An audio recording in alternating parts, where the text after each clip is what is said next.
through the whole argument, and unfortunately, again, most never think about this subject at all.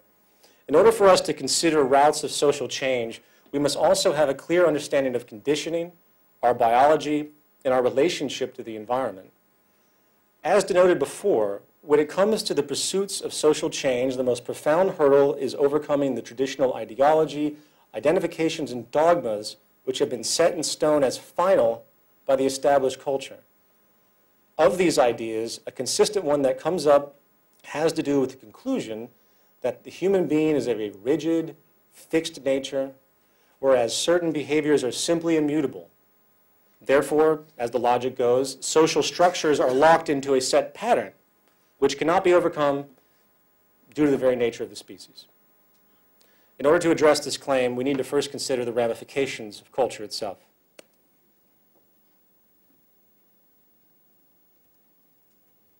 The word culture in a social sense is defined as a set of shared attributes, values, goals, and practices that characterizes an institution, organization, or group.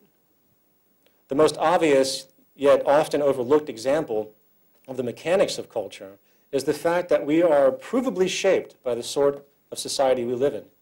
The language you use, the gaming strategies you execute for survival, the perception of beauty you lust for, the familial patterns and traditions you perpetuate, and the deeply held theology, myths, and urban legends that define your broadest view are all examples of the qualities you might absorb arbitrarily from the culture you have been born into. In fact, if you dig deeper, you find that there is really nothing that we cognitively think and believe which isn't first presented to us in some environmental form. An insulted man who pulls out a gun and shoots somebody had to learn at some point in his life what a gun was, how to pull the trigger, along with what he was to find insulting to begin with. Every word that I am saying has been learned one way or another. Every concept relayed is a collective accumulation of experience. A Chinese baby taken at birth and raised in a British family in England will develop the language, dialect, mannerisms, traditions, and accent of the British culture. Needless to say, it is obvious the profound effect the environment has on behavior. But that's only part of the equation, for we are obviously biologically defined as well. It doesn't matter how much time I try to condition a cat to learn to speak English, it simply can't. Simply due to the limitations of its evolutionarily derived biological state. Those limitations are basically defined by genes. Genes are a fairly recent discovery, and there has been a great deal of speculation as to the spectrum that genes hold. Spectrum of relevance that genes hold. The most contentious is in the realm of behavioral biology. This is a field dedicated to understanding how genetics influences behavior. The idea that genetics are the possible source of various behaviors became popular in about the 19th century. One of the first pursuits that emerged was the idea that the aberrancies of human behavior, such as criminality, could be explained by a person's genes. You know, the old criminal gene idea. Sickly enough, even eugenics operations in the form of sterilization took place many years ago in an attempt to rid society of, quote, criminals, idiots, imbeciles, and rapists. The implication is that certain people are naturally, quote, bad people due to their genetics. You see this rhetoric everywhere. Someone might say, he has bad blood, or she's just an evil person. As an aside, I find it fascinating that this simplistic social fallback to explain a person's behavior is in full accord with the primitive superstitious duality postulated by nearly all established religions, good and evil. The gene in this case has replaced the satanic demon that once possessed a person, and thus the person has no control over their evil actions. In other words, they are slaves to their genes. Well, as research has progressed, it has been found that genes do nothing of the sort.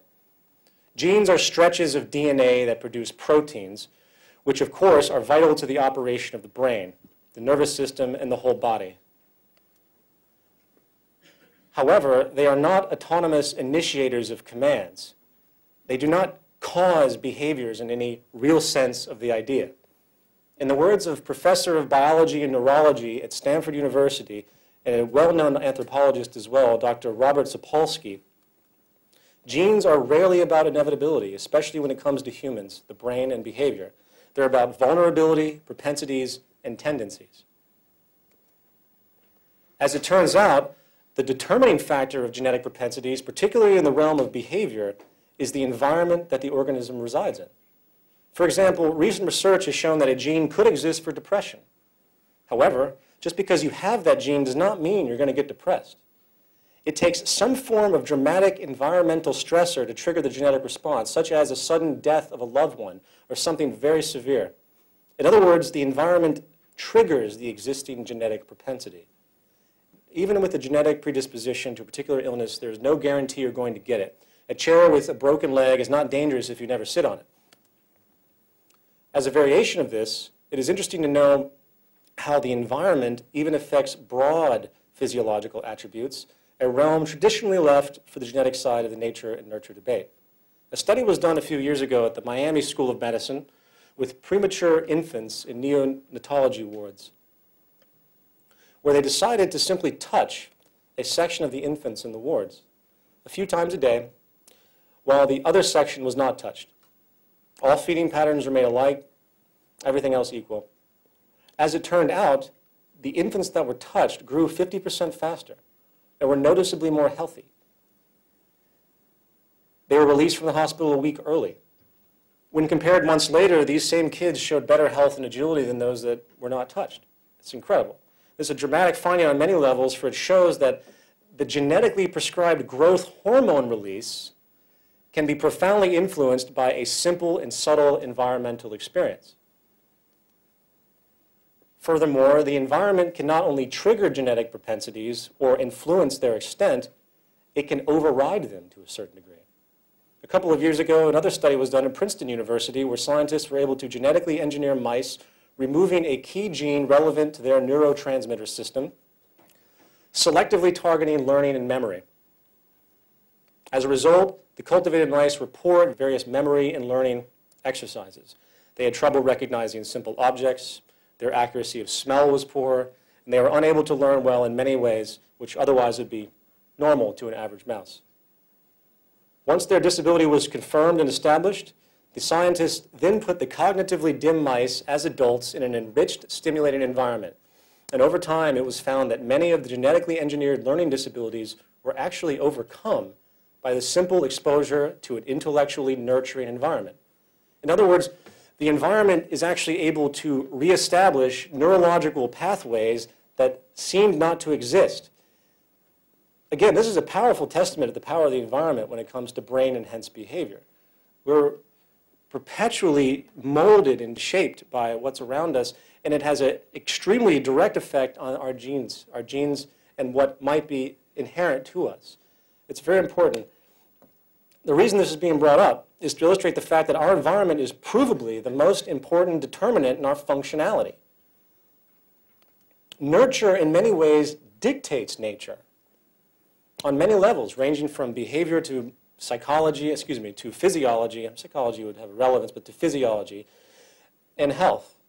Consequently, it is incorrect to think that the human being is a slave to his biology, especially when it comes to his or her actions. This is a powerful myth which needs to be dispelled and debunked. For when we realize the importance of our environment, we'll be much more prone to changing it, and that's why I'm talking about this. In isolation, it might seem like these are abstractions, but we have